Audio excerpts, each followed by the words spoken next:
You spend 3 whole years cutting another grown adult's food for them. Every single meal.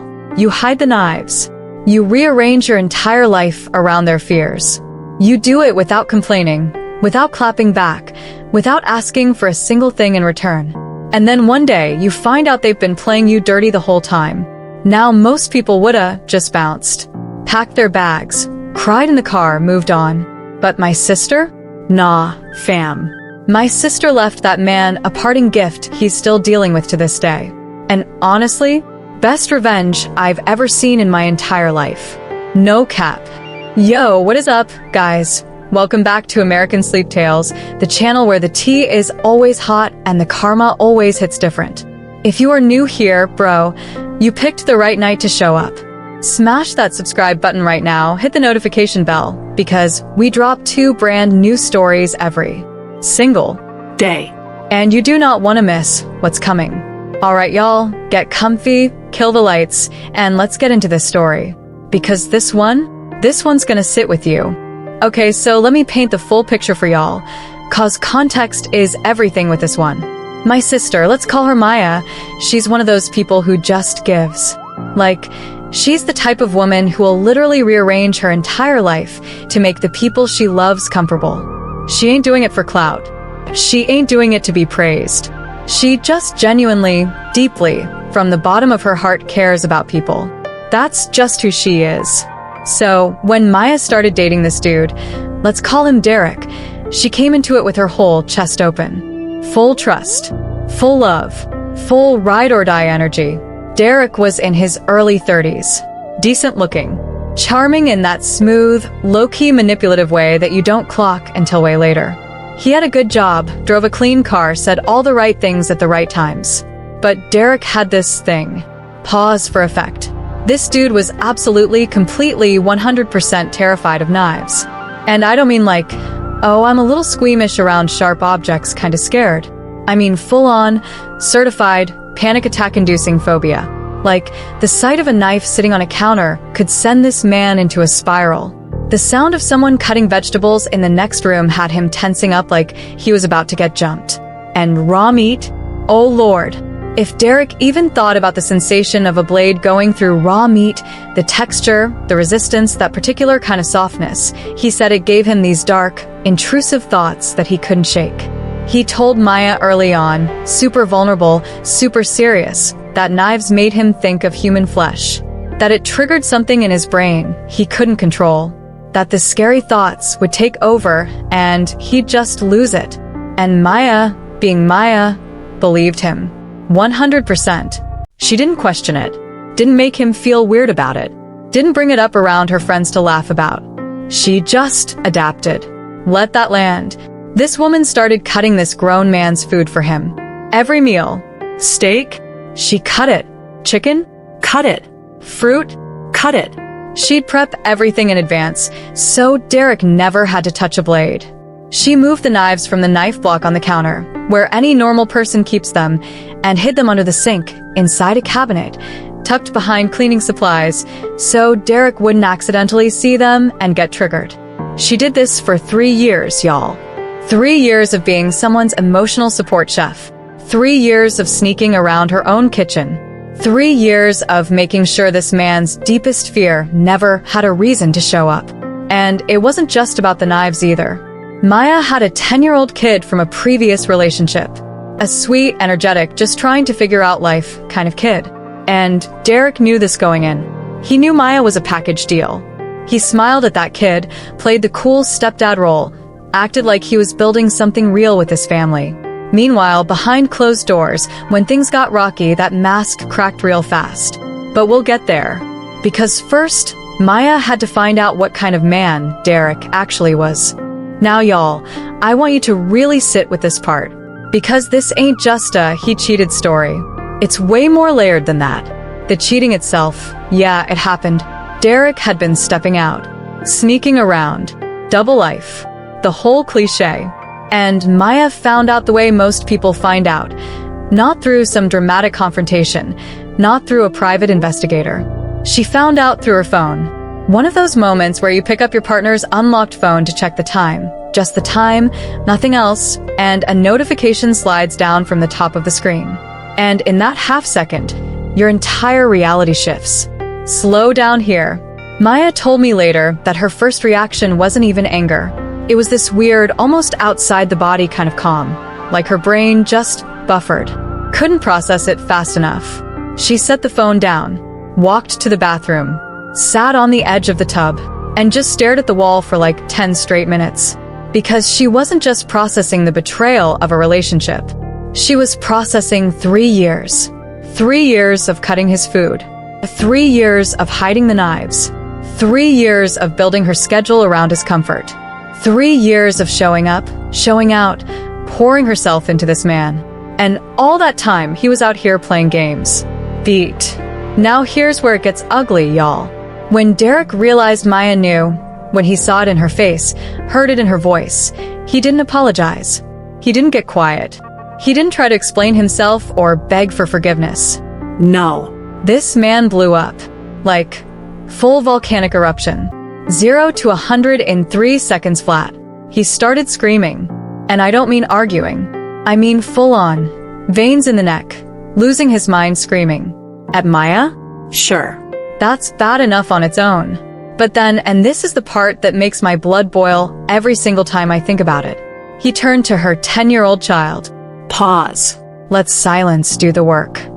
This man looked at a child who had done absolutely nothing, a child who had called him a part of the family, and he unleashed on them mean things, nasty, ugly, horrible things that no grown adult should ever say to a kid.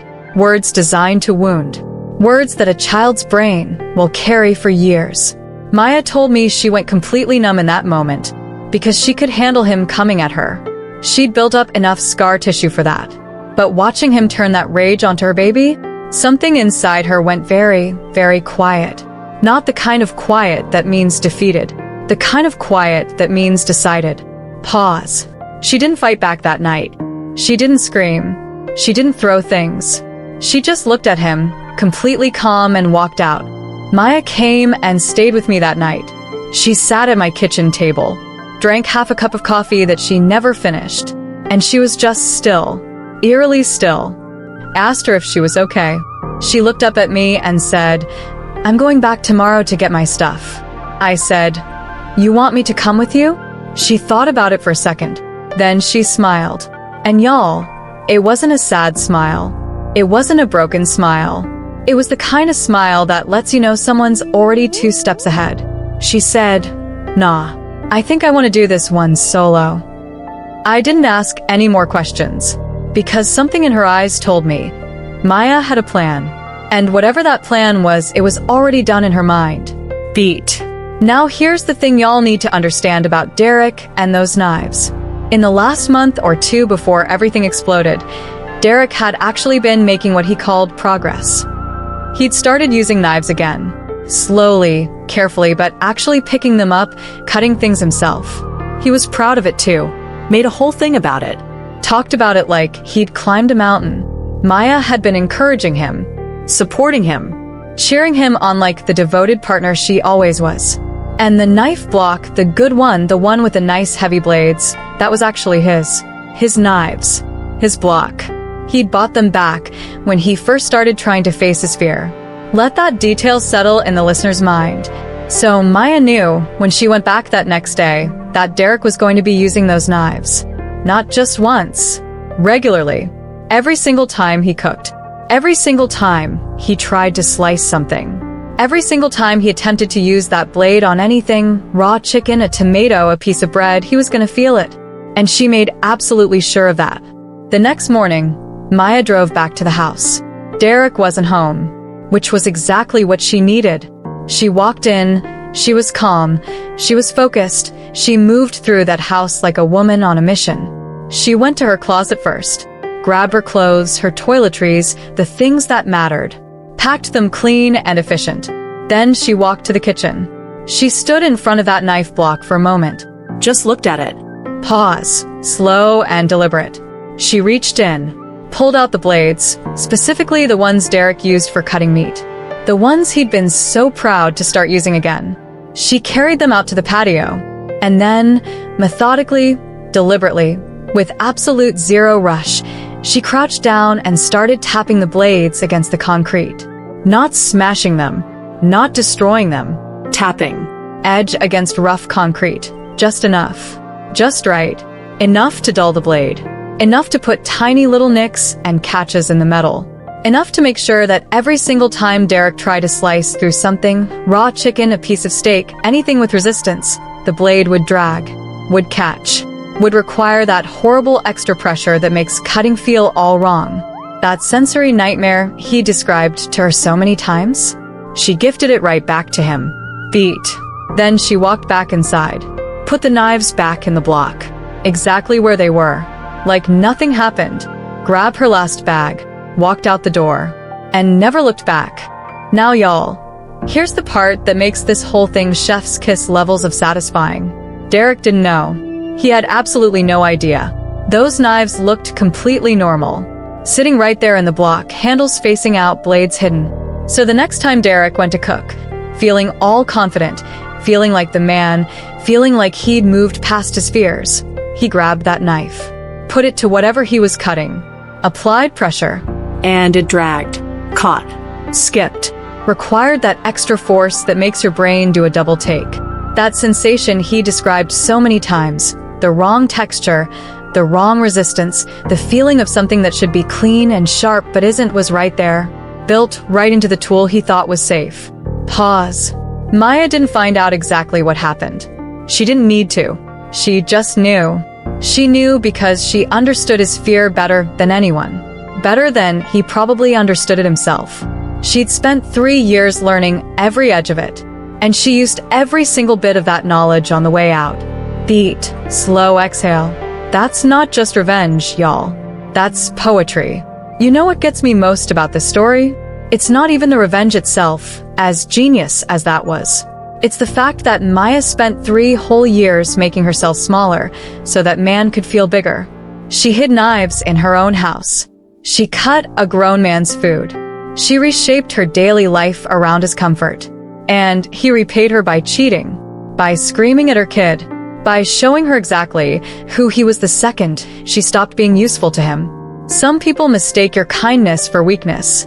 And sometimes, just sometimes, the universe lets you remind them of their mistake in the most perfect, poetic way possible. Maya didn't just leave that relationship. She left a reminder. And every single time Derek picks up that knife, he's gonna feel it. Yo, if this story had you heated and then satisfied all at once, bro, you already know what to do. Smash that like button right now. Drop a comment and tell me, what do you think? Was my sister in the right? Or did she go too far? I genuinely want to hear where y'all land on this one. And listen, subscribe to American Sleep Tales if you haven't already. We are uploading 2 brand new stories every single day. Revenge stories, karma hits, wild relationships, all of it. You do not want to be the person who misses out. Hit that subscribe button. Hit the bell. And we'll see you in the next one. Stay up. Sleep tight.